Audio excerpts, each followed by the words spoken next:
할렐루야. 오늘은 부활절입니다. 여러분의 삶 속에 부활의 기쁨이 늘 가득하시기를 주님의 이름으로 축원드립니다. 아멘. 오늘 부활절 새벽이 분명한데 표정이 조금 부활의 새벽 같은 느낌이 아니 듭니다. 어느 강사 목사님이 부활절날 어느 교회 설교를 하러 갔는데 성도님들의 표정이 이렇게 근엄하고 이렇게 엄숙한 표정으로 예배를 드리시더래요. 그래서 그 강사 목사님이 담임 목사님한테 아니 성도님들의 표정이 왜 이렇게 근엄하고 엄숙한가요? 그랬더니 담임 목사님이 그랬답니다. 지금 주님의 고난을 묵상하는 중입니다. 여러분, 주님의 고난을 묵상하고 계신 것 같으세요? 좀 밝게, 부활의 아침인데 부활이 찾아왔는데 좀 밝게 웃으시면서 인사하시면 좋겠습니다. 주님의 부활을 축하합니다. 옆에 분들과 함께 인사하시겠습니다. 주님의 부활을 축하합니다. 부활절은 참 기쁜 날입니다. 예수님께서 2000년 전에 오셔서 부활하시고 엠마오로 가는 두 제자를 만나 주셨죠. 예수님께서 죽으셨다는 이야기를 듣고 낙심하여서 엠마오로 가던 두 제자를 부활하신 예수님께서 만나 주시고 낙심했던 그들을 위로해 주시고 새 꿈과 희망을 그들에게 주셨습니다. 그것이 부활입니다. 또한 예수님은 부활하셔서 두려움에 쌓여있던 제자들을 만나 주시죠. 예수님이 돌아가시자 유대인들이 우리를 죽이면 어떡하나 싶어서 집 안에 꽁꽁 숨어있던 제자들에게 예수님은 다가가셔서 부활하신 예수님은 그들을 만나 주시고 위로하여 주시고 격려하여 주시고 평안을 허락하여 주십니다. 그것이 부활입니다. 두려움과 아픔과 떨림 가운데 있는 자들에게 평안을 주시는 것, 그 기쁜 소식이 부활입니다. 예수님은 부활하신 후에 또 다른 제자들을 만나셨죠. 제자들이 예수님께서 십자가에 달려 돌아가 죽으셨다는 이야기를 듣고 낙담하여서 고향에 돌아갑니다. 다시 갈릴리 호숫가에 가서 우리 물고기나 잡자 하고 다시 물고기를 잡죠. 그때 예수님은 그들을 만나 주시면서 어떻게 하셨습니까? 다시 그들과 함께 물고기를 잡게 하시고 또 물고기를 함께 드시면서 식사하면서 교제하시고 그들의 마음속에 있던 죄책감도 씻어주시고 예수님을 향한 사랑이요 너희들 마음속에 얼마나 크게 있는지 주님께서 사명도 주시고 그 마음의 사랑도 회복시켜 주십니다. 그것이 부활입니다. 예수님은 제자들만 만나신 것이 아니죠. 그 이후에 40일 동안 500여 명의 성도들을 만나시고 그들을 위로하시고 격려하시고 너희들도 장차 이렇게 부활할 것에 대한 소망을 허락해 주셨습니다. 그것이 부활절을 맞아 주님 전에 나온 우리 모두에게도 주시는 주님의 위로요, 소망이요, 평안인 줄로 믿습니다. 그러니 여러분 얼굴이 밝으셔야죠. 이 주님의 놀라운 복음의 평안의 소식이, 기쁨의 소식이 여러분의 삶 속에 가정에 충만하시기를 주님의 이름으로 축원드립니다. 아멘.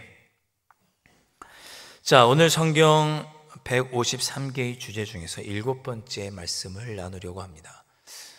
창세기 1장부터 11장까지의 말씀을 보면 특별히 우리가 창세기 1장부터 11장까지를 원역사라고 부릅니다. 그래서 근원되는 역사, 원역사 그런 뜻입니다. 인류의 역사가 시작되기 전의 역사라고 보시면 되겠습니다.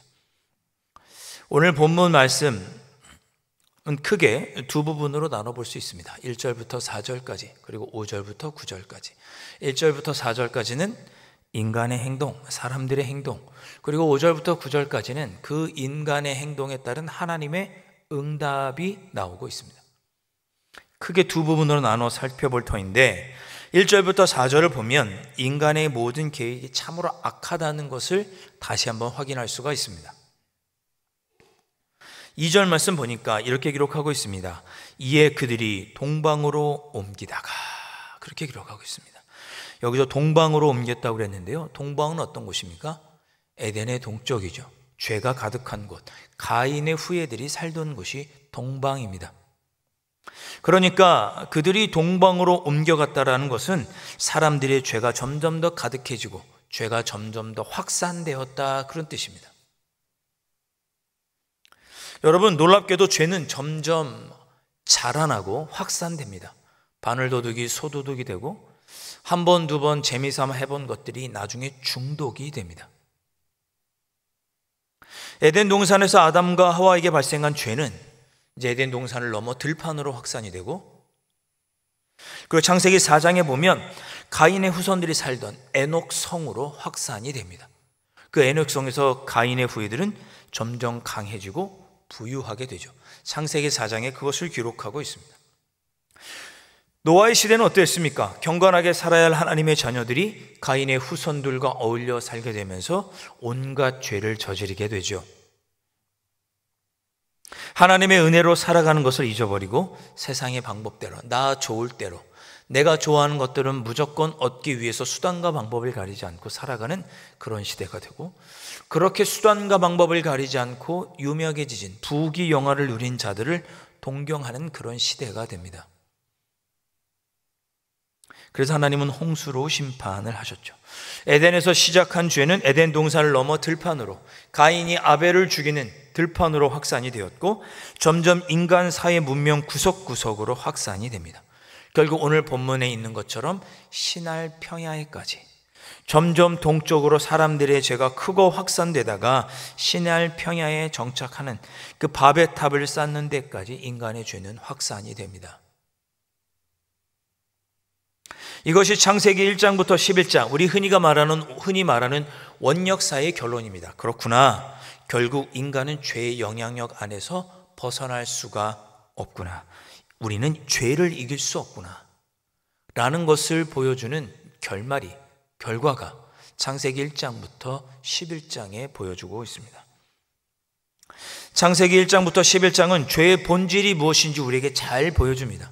죄라는 것은 무엇입니까? 제가 여러 번 말씀드렸죠. 죄는 하나님을 거역하는 것입니다.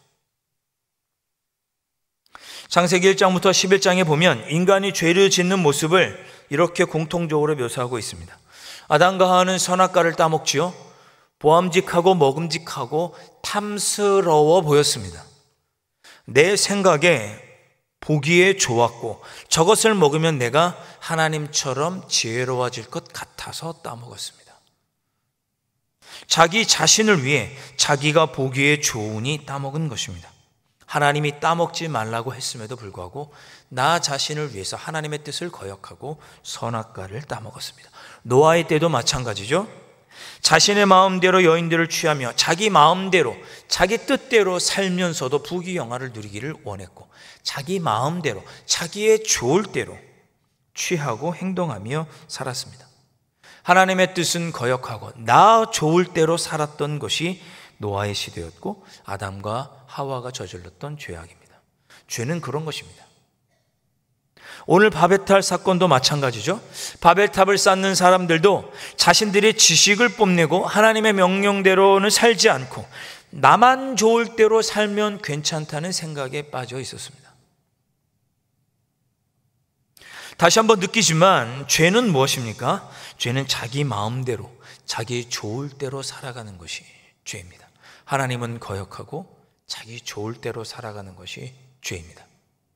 그것이 창세기 1장부터 11장에 드러나고 있는 죄의 본질입니다. 죄는 하나님의 뜻과는 상관없이 하나님의 뜻을 거역하고 나 좋을 대로 나를 위해서 살아가는 것이 죄로구나. 그것을 창세기 1장부터 11장에 정확히 드러내주고 있습니다. 오늘 우리가 읽었던 본문에서도 이러한 죄의 모습이 잘 드러나고 있습니다. 사람들이 신할 평지에 모여서 어떤 계획을 세웠는가? 아니나 다를까 악한 계획을 세웠습니다. 자기에게 좋은 계획만을, 나만을 위한 계획을 세웠습니다. 4절 말씀을 보시면 이렇게 말하고 있죠. 또 말하되 자 성읍과 탑을 건설하여 그랬습니다. 성읍과 탑을 건설하자. 인간의 지성, 과학과 기술을 숭배하고 벽돌과 역청을 가지고 우리의 기술과 우리의 지성을 뽐내자라는 것입니다. 이어지는 4절 보시면 그 탑 꼭대기를 하늘에 닿게 하자 그랬습니다. 꼭대기를 하늘에 닿게 하자, 하늘까지 탑을 높게 세우자, 그렇게 말합니다. 하늘까지 탑을 높게 세워서 거기서 신을 섬기자라는 것입니다. 하나님을 거역하려고 하는 욕망의 표현입니다. 하늘까지 닿아서 우리가 원하는 신을 섬기고자 하는 욕망의 표현인 거죠. 그리고 4절 계속 보시면 우리 이름을 내자 그랬습니다. 우리 이름을 내자. 우리가 이름을 높이고 찬양하는 사람은 누굽니까? 나에게 은혜를 베푼 사람, 내가 섬겨야 할 사람의 이름을 높이고 그의 이름을 찬양하죠. 근데 우리의 이름을 내자라고 표현합니다. 우리가 찬양을 받자, 그런 뜻인 거죠. 우리가 스스로 우리를 섬기자, 그런 뜻인 거죠. 여러분, 이름을 지어주는 사람은 누구입니까? 강한 자가 이름을 지어주죠. 높은 자가 이름을 지어줍니다. 부모가 자녀의 이름을 지어주는 것이죠. 물건을 만든 사람이 그 만든 물건의 이름을 짓는 것입니다. 그러니까 우리 이름을 내자는 것은 내가 사물의 이름을 지을 만큼 나는 뛰어난 사람이고, 그런 우리를 서로 숭배하고 서로 찬양하고 섬기자, 그런 뜻입니다. 하나님을 섬기고 하나님의 뜻을 따르자라는 것이 아니고, 우리가 서로 우리의 지식을 뽐내고 우리를 섬기고, 우리는 그렇게 강하고 훌륭한 자이니까 우리를 찬양하며 그렇게 살자, 그런 뜻입니다. 그리고 끝으로 흩어짐을 면하자, 그렇게 4절에서 말씀합니다. 흩어짐을 면하자. 하나님은 생육하고 번성하여 땅에 충만하고 땅을 정복하고 다스리라고 말씀하셨는데, 우리 그렇게 하지 말자. 그냥 우리 모여서 지내자. 흩어져서 땅에 충만하고 번성하여 다스리는 것이 하나님의 뜻이었지만 그들은 우리끼리 좋게 지내자라고 말하며 흩어지기를 거부했습니다. 여러분, 이렇게 살펴보니 바벨탑은 평범한 탑이 아닌 것입니다. 아파트가 아닙니다. 업무용 빌딩이 아닌 것입니다. 바벨탑은 신전입니다. 신전. 당시 사람들은 신들이 거하는 곳은 산이라고 생각했습니다. 신들은 산에 머문다고 생각했습니다. 그런데 신할 평지는 산이 없잖아요. 그냥 평지니까요. 산이 없죠. 그래서 산과 같은 건물을 지은 것입니다. 그것이 바벨탑입니다. 평지에 모여서 자기들이 살고 자기들이 섬기고 싶은 신을 만나기 위해서 산으로 가야 하는데 산이 없으니까 그래서 쉽게 산을 만든 것입니다. 뭐가 문제야? 산이 없으면 우리가 만들면 되지. 우리가 그렇게 할 수 있는 능력이 없어? 돈이 없어? 지혜가 없나? 우리가 하고 싶은 대로 하면 되지. 여기다 산을 만들자 라고 생각하고 높이 솟은 땅, 거기에 벽돌과 역청으로 신전을 만들고 나 자신을 섬기는 우상을 만든 것입니다. 교만의 끝, 최고의 교만을 보여주는 사건이 바로 바벨탑 사건입니다. 여러분 한번 상상해 보시죠. 바벨탑이 어떻게 생겼을까요? 여러분 지금도 지하 2층에서 우리 2층까지, 지하 2층에서 2층이지만 계단으로는 3층을 올라가야 되죠. 걸어 올라가기 힘드시죠. 이때 사람들도 계단을 오르내리기가 쉽지 않았을 것입니다. 엘리베이터는 없었을 거잖아요, 그죠? 에스컬레이터는 없었을 거잖아요, 그죠? 바벨탑은 아마도 오르내리기 쉽게 계단 형태로 만들어졌을 것입니다. 여러분, 계단도 인간이 만든 아주 훌륭한 발명품입니다. 그림을 하나 보여드리겠습니다. 이 그림은 1563년 네덜란드의 화가 피터 브리얼이 그린 대바벨탑이라고 하는 그림입니다. 바벨탑 그림 중에서 가장 유명한 그림입니다. 저렇게 빙글빙글 나선형으로 돌면서 사람들이 쉽게 힘들지 않게 계단을 오르내릴 수 있도록 만들어졌을 거다. 상상해서 그린 그림입니다. 또 다른 그림이 하나 있습니다. 이 그림의 이름은 소바벨탑이라고 하는 그림입니다. 같은 사람이 같은 해에 그렸는데 조금 더 구체적으로 그린 그림이 저 그림입니다.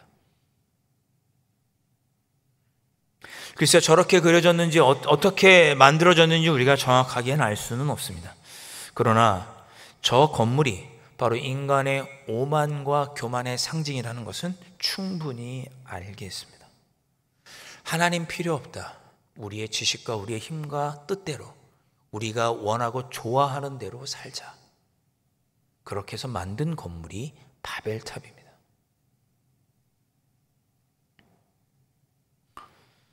여러분, 조금 여담인데요. 여러분, 이 바벨탑이 세워진 곳을 우리 학자들은 아마 바벨론 지역, 지금의 메소포타미아 지역, 바벨론 지역이라고 추측합니다. 바벨론 좀 뭔가 비슷하죠? 여러분, 이 바벨탑이 세워진 곳이 구약 성경에 나오는 바벨론이 있는 지역이라고 학자들은 보고 있습니다. 죄가 가득한 곳, 이 바벨론에서 하나님은 역시 한 사람을 선택하시죠. 마치 노아의 시대에 죄가 관영하고 이 땅에 가득한 시대에 하나님의 은혜를 입은 노아를 선택하신 것처럼 바벨론, 죄가 가득했던 곳에서 하나님은 한 사람을 선택하십니다. 그 사람이 누굴까요? 창세기 12장에 넘어가면 그가 바로 아브라함입니다. 하나님은 갈대아 우르, 아브라함의 고향이 갈대아 우르, 바벨론이잖아요. 거기서 그 우상이 가득한 그곳에서 하나님은 인류를 구원할 하나님의 구원의 방편의 한 모형으로서 아브라함을 선택하신 거죠. 바벨탑을 짓는 사람들의 모습에서 우리는 우리 자신의 모습을 돌아보게 됩니다. 어쩌면 지금 이 시대야말로 바벨탑을 쌓고 있는 시대가 아닌가 생각합니다. 하나님께서 벗어나서 나의 뜻대로 내가 좋은 대로 살고 싶은 그런 세상 아니겠습니까? 인간의 성별마저도 내가 내 마음대로 결정할 수 있다고 생각하는 시대가 지금 아니겠습니까? 난 남자로 살겠어, 난 여자로 살겠어, 내가 결정하는 시대가 바벨탑을 쌓았던 시대와 똑같은 지금입니다. 하나님은 이처럼 죄가 간영한 시대에 하나님은 우리를 구원하시기 위해서, 죄인들을 구원하시기 위해서 새롭게 한 사람을 선택하셨는데 창세기 12장으로 넘어가면 그가 바로 아브라함인 것입니다. 그런데 우리 성경의 전체를 보면 그 아브라함으로도 안 되는 것을 하나님께서 아신 거죠. 아브라함으로도 안 되는구나. 그래서 새롭게 한 사람을 선택하시죠. 그분이 누굽니까? 우리 예수님인 거죠. 아브라함으로도 안 되니 하나님은 한 민족을 선택하셨습니다. 이스라엘 민족입니다. 그런데 그들로도 안 되니 하나님은 단 한 번에 완전한 구원의 방법을 선택하셨습니다. 그분이 바로 예수님이십니다. 아멘. 예수 그리스도를 통하여서만 구원받습니다. 그것이 하나님의 정하신 구원의 방법입니다. 다른 방법은 없습니다. 원역사의 역사와 똑같이, 바벨탑의 역사와 똑같이 지금도 자기 뜻대로 자기 마음대로 내가 원하는 대로 무언가를 선택하면 나 자신의 유익을 살고자 하는 이때 우리가 구원받을 수 있는 유일한 방법은 뭐냐? 아브라함으로도 안 되고 이스라엘 백성으로도 안 되고 오직 예수 그리스도로만 단 한 번의 완전한 구원을 하나님께서 이루셨습니다. 그 예수 그리스도로만 우리가 구원받을 수 있음을 확증해 주시는 사건이 무엇입니까? 바로 부활입니다. 예수 그리스도를 통하여서만 구원받는 거죠. 인간의 지식과 기술과 과학으로는 안 됩니다. 바벨탑이 보여주고 있습니다. 인간의 지식과 기술, 과학으로는 구원받을 수 없는 것이죠. 어떤 나라를 통해서도 구원받을 수 없습니다. 이스라엘 백성들의 실패가 그것을 증명합니다. 구원은 오직 예수 그리스도 뿐입니다. 그것을 보여주시고 증명해 주시고 확증해 주신 사건이 부활입니다.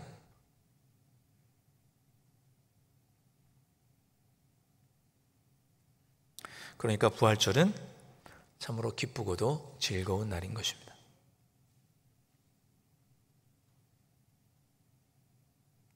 자, 그렇게 사람들이 악한 모습으로 살아가자 하나님께서 그것에 대해서 응답하시죠. 응답하시는 내용이 5절과 9절에 나오는데 하나님은 사람들에게 어떻게 응답하셨느냐? 그들을 흩으셨습니다. 흩으셨어요. 다시금 생육하고 번성하며 하나님의 뜻을 따르며 온 만물을 다스리며 살라고 하나님은 사람들을 흩으셨습니다. 자, 1절 말씀을 다시 보시면 이렇게 기록하고 있습니다. 온 땅의 언어가 하나요 말이 하나였더라. 6절에 또 이렇게 기록하고 있죠. 여호와께서 이르시되 이 무리가 한 족속이여 언어도 하나이므로 이같이 시작하였으니 이후로는 그 하고자 하는 일을 막을 수 없으리로다. 하나님은 생각하셨습니다. 사람들이 말도 하나고 한 민족이니 그들이 서로 악한 생각을 이야기하고 그들의 죄가 또 그 악한 계획이 점점 발전하고 확산되는구나. 하나님은 그렇게 판단하신 거죠. 그래서 5절에 하나님께서 이렇게 말씀하십니다. 여호와께서 사람들이 건설하는 그 성읍과 탑을 보려고 내려오셨더라. 사람들이 얼마나 악한지, 그들의 계획이 얼마나 악한지를 살펴보기 위해서 하나님은 내려오셨습니다. 7절과 8절 말씀, 자, 이렇게 말씀하고 있죠. 자, 우리가 내려가서 거기서 그들의 언어를 혼잡하게 하여 그들이 서로 알아듣지 못하게 하자 하시고, 여호와께서 거기서 그들을 온 지면에 흩으셨으므로 그들이 그 도시를 건설하기를 그쳤더라. 아멘. 인간의 죄악으로 인해서 세상이 죄로 물들기 전에 하나님께서는 그 일을 멈추시고 무너뜨리셨습니다. 하나님은 언어를 혼잡하게 하심으로 바벨탑을 무너뜨리셨습니다. 인간의 악한 계획과 악한 본성들을 아셨고 친히 그 악한 세력들을 무너뜨리고 멈추어 주신 것입니다. 사랑하는 성도 여러분, 오늘 부활주일에 다시 한번 여러분의 삶을 이렇게 축복하고 싶습니다. 여러분의 삶에 어두움과 악한 일들이 있으십니까? 여러분을 힘들게 하는 악한 자들이 있으십니까? 여러분을 낙심하게 하는 어두운 일이, 악한 일이, 원치 않는 일이 여러분의 삶 속에 있으십니까? 그런 여러분의 삶에 우리 주님 찾아가셔서 그 악한 일을 무너뜨려 주시고 멈춰 주실 수 있기를 주님의 이름으로 축원드립니다. 아멘. 그것을 확신하는 날이 부활절입니다. 그렇게 하실 것을 확신하는 날이 부활절입니다. 그렇게 바벨탑의 건축을 멈추신 우리 하나님께서는 사람들을 다시 흩으셨죠. 다 흩으셔서 곳곳에서 하나님의 뜻을 이루며 하나님을 섬기며 살아가도록 그렇게 흩으신 것입니다. 그렇게 흩으셔서 오늘도 이 땅에서 하나님의 복음을 증거하며 하나님의 다스림을 받으며 살아가는 사람들이 저와 여러분이고 이 땅의 교회인 것이죠. 9절 말씀 이렇게 기록하고 있습니다. 그러므로 그 이름을 바벨이라 하니 이는 여호와께서 거기서 온 땅의 언어를 혼잡하게 하셨음이니라. 여호와께서 거기서 그들을 온 지면에 흩으셨더라. 아멘. 하나님은 악한 인간의 계획을 멈추시고 무너뜨리시고 다시금 사람들을 흩으셔서 삶의 자리 곳곳으로 온 세상으로 퍼져가 거기서 하나님의 뜻을 이루며 생육하고 번성하도록 사람들을 흩으신 것입니다. 그러한 하나님의 계획이 오늘도 우리의 삶 속에서 이루어지고 있음을 증명해 주시는 사건이 바로 예수님의 부활입니다. 바벨이라고 하는 단어는 혼잡하다, 혼잡하게 하고 혼란하게 하다라는 뜻이 담겨 있습니다. 방금 읽었던 9절 말씀에 그렇게 기록하고 있죠. 바벨은 혼잡하다, 혼란하게 하다 그런 뜻입니다. 그런데 거기에 더해서 이 바벨이라고 하는 단어는 종종 옹알이, 아기가 이렇게 옹알옹알 하잖아요. 그 옹알이라는 단어로도 사용이 되었습니다. 우리가 어떤 사람이 갑자기 당황하거나 좀 어리숙해서 말을 조리 있게 하지 못하고 우리 말 표현으로 버벅대면 너 옹알이 하냐 이렇게 핀잔도 주고 하지 않습니까? 말을 조리 있게 하지 못하고 혼란스럽게 하는 그런 모습을 가리켜서 옹알이 한다 이렇게 표현하기도 했습니다. 그때 사용했던 단어가 바벨입니다. 사랑하는 성도 여러분, 하나님을 의지하지 않고 스스로 자기 자신을 의지하며 살아가는 자들을 하나님은 흩으셨습니다. 그들을 무기력하게 만드셨죠. 오늘 말씀이 여러분들에게 힘과 능력이 될 수 있기를 주님의 이름으로 축원합니다. 여러분 곁에서 누군가 여러분의 삶에 이래라 저래라 왜 그렇게 사느냐라고 누군가 우리에게 핀잔할 때 그들이 하는 말은 다 옹알이로 들으시기를 바랍니다. 옹알이에요, 옹알이. 그들이 하나님의 자녀를 향해 조롱하는 말들은 그저 옹알이일 뿐입니다. 우리가 어려워하고 두려워할 필요가 없는 말들입니다. 그런 말에 마음 빼앗기지 마세요. 하나님이 정말 계셔? 네가 그리스도인이 맞아? 하나님이 계시다면 네가 왜 이렇게 힘들고 어려워? 라고 생각하는 우리에게 조롱하는 모든 말들은 다 옹알이입니다. 옹알이. 전혀 귀담아 들을 필요가 없는 말입니다. 하나님은 이 땅에 하나님의 나라를 회복하기 위하여 교만하여지고 높아지고 욕심에 사로잡힌 자들을 흩으셨습니다.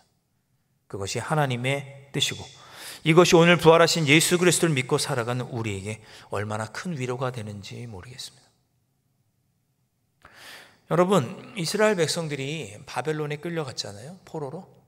거기 가서 이 바벨탑 창세기 11장의 말씀을 읽고 얼마나 위로가 되었겠어요. 우리가 지금 포로로 끌려가 있지만 하나님은 이 악한 자들의 계교를 다 물리치시고 우리를 다시금 회복시키고 다시 우리의 땅으로 돌아가 하나님을 섬기고 살아갈 수 있도록 하시겠구나. 바벨탑 사건의 이야기를 읽으면서 그들이 위로를 얻은 거죠. 오늘을 살아가는 우리에게도 이 바벨탑 사건은 큰 희망의 메시지가 아닐 수 없습니다. 어쩌면 엄청나게 의술과 과학 문명이 발달하고 온갖 사상과 철학이 발달하여서 사람들이 자기 자신을 숭배하고 자기 자신의 몸과 정체성을 내 마음대로 할 수 있다고 생각하는 이 시대, 그런 이 시대에 우리는 바벨탑 사건을 통해서 희망을 발견합니다. 아무리 사람들이 하나님 없이 자신을 섬기고 자기 좋은 대로 살아가고 그것으로 승승장구하는 듯 보여도 하나님은 그들을 흩으시고 무너뜨리시는구나. 하나님은 하나님의 백성들을 여전히 사랑하셔서 그들을 흩으셔서 그 삶의 자리에서 생육하고 번성하며 하나님의 뜻을 이루며 살아가도록 역사해 주시는구나. 이러한 깨달음이 우리에게 용기를 주는 것이죠. 그 놀라운 하나님의 뜻을 깨닫게 해주시는 말씀이 오늘 바벨탑 사건이고 그 약속에 대한 우리 주님의 분명한 확증의 사건이 바로 부활하신 사건입니다. 말씀을 마치겠습니다. 구상 시인은 이런 시를 썼습니다. 부활송이라고 하는 시에서 다음과 같이 주님의 부활을 노래했습니다. 당신과 우리의 부활이 있으므로 진리는 있는 것이며 당신과 우리의 부활이 있으므로 정의는 이기는 것이며 당신과 우리의 부활이 있으므로 달게 받는 고통도 값진 것이며 당신과 우리의 부활이 있으므로 우리의 믿음과 소망과 사랑은 헛되지 않으며 당신과 우리의 부활이 있으므로 우리의 삶은 허무의 수렁이 아니다. 하나님께서 이루어 주신 바벨탑 사건은 이 땅에 아무리 악이 관영하고 삶이 지치고 힘들고 불정의가 판을 치는 것 같고 악한 자들이 승승장구하는 것 같아도 하나님은 그들을 무너뜨리시고 하나님의 자녀를 통해 하나님의 일을 이루어 가신다는 것을 약속해 주시고 증명해 주시는 사건이 바로 부활입니다. 이 부활의 약속을 여러분 마음속에 분명히 새기시고 날마다 부활의 능력과 기쁨과 감사로 승리하며 살아가시는 여러분들 되실 수 있기를, 흩어진 삶의 자리에서 하나님의 뜻을 이루며 살아가시는 여러분들 되실 수 있기를 주님의 이름으로 축원드립니다. 기도하겠습니다.